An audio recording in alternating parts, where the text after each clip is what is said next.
Менин жогорку кеңешке кайрылуум Кыргыз Республикасынын жогорку кеңешине. Урматтуу экс-коллегалар, урматтуу жогорку кеңештин депутаттары, урматтуу жогорку кеңештин төрагасы Талант мырза, урматтуу фракциянын лидерлери. Силерден кече күнү элдин маанисин көрдүңөр. Кандай таризде силердин долбооруңарды абдан катуу сынга алып жатканын Конституция боюнча. Ошон үчүн силерден суранам, бул долбоорду өткөзбөгүлө.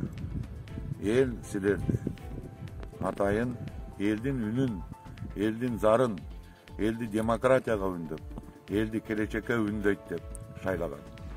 Азыр мен түшүнүп атам, силердин колуңарды бурап, ушул долбоорго кол койдуруп жатканын.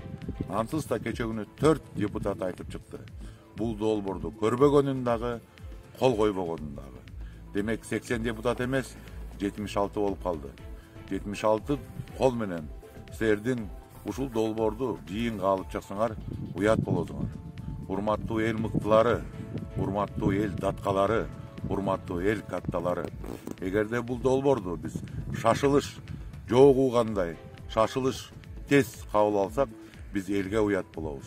Бул долбоордо алешем чийки нерселер көп. Мындай чоң бурулуш Конституцияны биз Конституциялык кеңешпе чакырып, ошолор менен олтуруп, ийри олтуруп, түз кеңешип, бел жак дегенде 6 айдын ичинде кабыл алышыбыз керек. Бул шашылыш бизди жакшылыкка алып келбейт. Анткени бул Конституция президенттик бийликти, тоталитаризм, диктатура жана башка өзүн билемдикке алып барышы мүмкүн. Ошондуктан мен силерден суранам, ансыз да силердин моралдык укугуңар жок.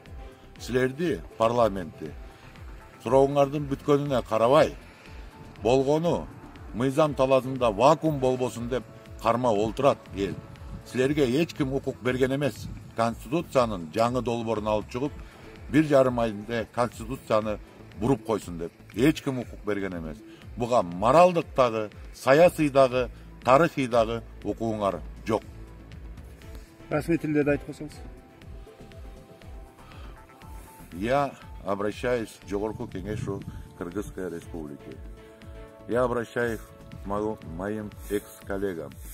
Уважаемые депутаты, я призываю вас не подписывать этот проект и даже не выносить этот проект на обсуждение на заседание Жогорку кеңеша. Вы знаете, что 80 подписей должны были собраны. Уже 4 депутата вчера официально отказались. У вас сейчас 76 подписей. Да и Жогорку кеңеш не имеет права выносить этот проект за столь короткий период. Жогорку кеңеш, парламент остался из-за того только, что хотя срок закончился, из-за того, что новые депутаты не избраны. У вас нет ни морального, ни исторического, ни политического права выносить этот проект и за столь короткое время менять наш главный закон, Конституцию. Я призываю вас, прекратите этот беспредел. Не поддавайтесь. Я знаю, выкручиваются руки, есть угрозы, есть запугивание, что вы должны вынести этот проект на заседание.